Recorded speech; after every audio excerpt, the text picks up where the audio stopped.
Hello friends. This time we are in the heart of modern Britain, London.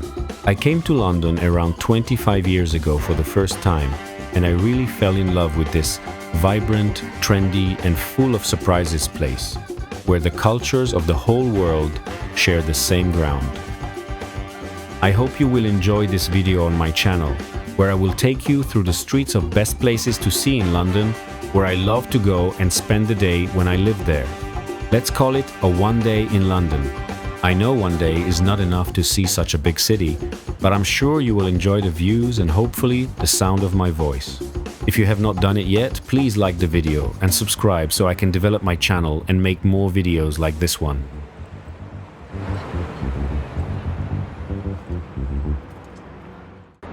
When I have seen the lights of a big city for the first time, it was something spectacular for a man who was born in a place where 8,000 people lived in the northern Poland and the country was under USSR regime. The place I came from was really poor, without big buildings, finest infrastructure, beautiful designs or one of the best architectures in the world, but the people living in that small place was something else, poor in possessions but rich by the heart. Despite the fact that we were all poor, we were happy and had all the time in the world to have fun as there was no jobs to go to. So, yeah, this was spectacular in my eyes. But enough about my past. Let's get into the view of a big city. The modern Canary Wharf development began construction in 1988 with the first iconic skyscraper, One Canada Square, completed in 1991. The area was historically part of the London Docks, which were built in the early 19th century and fell into decline by the mid-20th century. The area was originally part of the West India Docks, developed by the West India Dock Company, and opened between 1800 and 1806 for trade with the West Indies. The name Canary Wharf came into being in 1937, named after the number 32 berth of the import dock, which was used for ships, specifically from Fred Olsen lines, that traded fruit, bananas, potatoes, and tomatoes, with the Mediterranean and the Canary Islands. The docks were heavily bombed during World War II, and the rise of container shipping in the 1960s rendered the old docks obsolete. All docks in the area were formally closed by 1980, leaving the area largely derelict. One significant development was the completion of One Canada Square in 1991, a notable skyscraper. The Docklands Light Railway (DLR) extension in 1991 also improved transport links. Following Olympia and York's bankruptcy in 1992, a group of international investors formed Canary Wharf Limited in 1995. The Jubilee Line extension in 1999 further boosted access and expansion. Since the 2000s, Canary Wharf has continued to grow, adding new buildings and facilities to become a major global business and financial center. I know this sounds like a history lesson, but I just wanted to mention a few important notes in the history of Canary Wharf. As you can see, there is a lot of art on the streets that keeps your eyes off your phone. There is so much to see and enjoy these places. There is something about this place, something unique with a special vibe. It is hard to find the right word, but I hope you know what I mean. Seeing such a tall buildings is definitely special. You look up and it is another dimension. This is the place where all the biggest finance scams are being invented. How to keep the rest of the nation or world poor. Here, the financial elite really decides who goes hungry, who doesn't.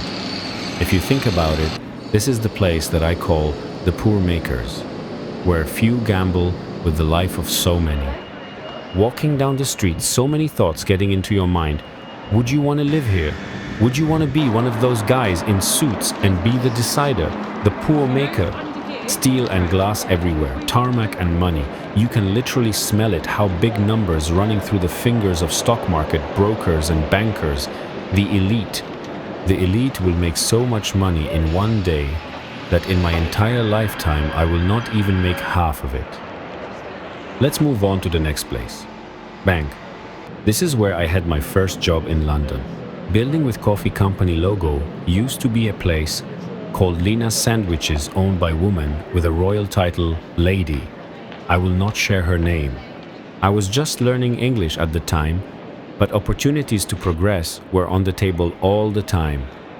At the time, I was living 10 minutes away by bus from St. Paul's Cathedral, area called Shoreditch. Super trendy fashion designer's place. It felt so unreal being part of it at the time. Here is the famous street pizza restaurant chain owned by chef Gordon Ramsay. Street pizza, Gordon Ramsay. No?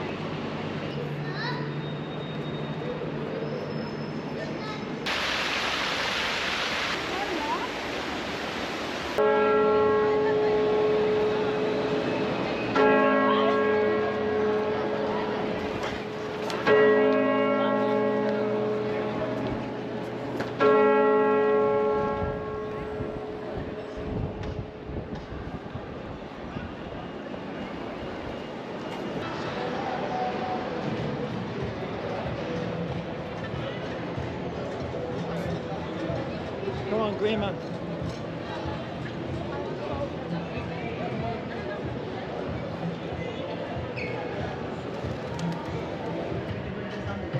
This is the place I used to take my lunch break, sit on the stairs of the building with pillars and eat. It is a place with big history. The building is Royal Exchange and it's located directly across from the Bank of England and Bank Junction, putting it right beside Bank Tube Station. As you can see here, it's a really nice bar and a lot of shops, very posh and of course, very expensive.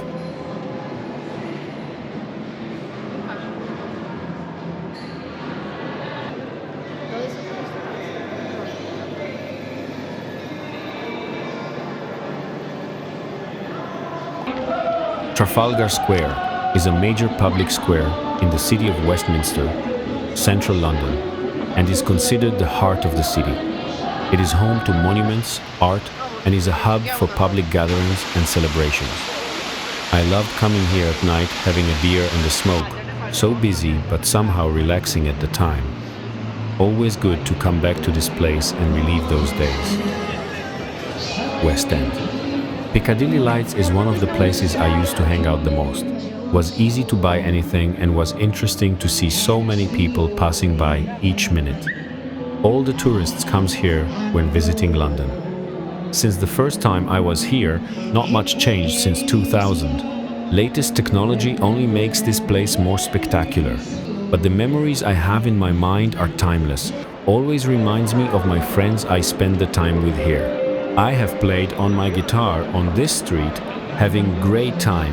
What a blast that was!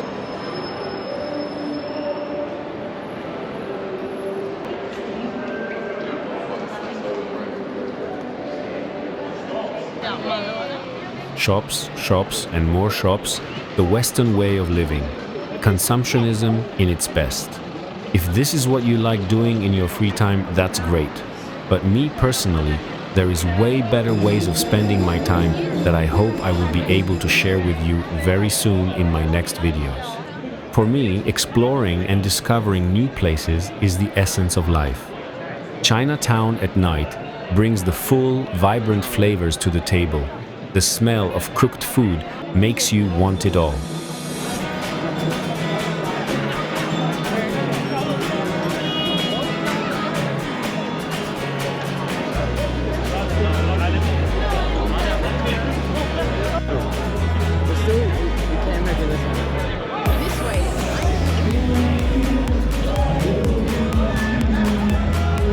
This is it for today.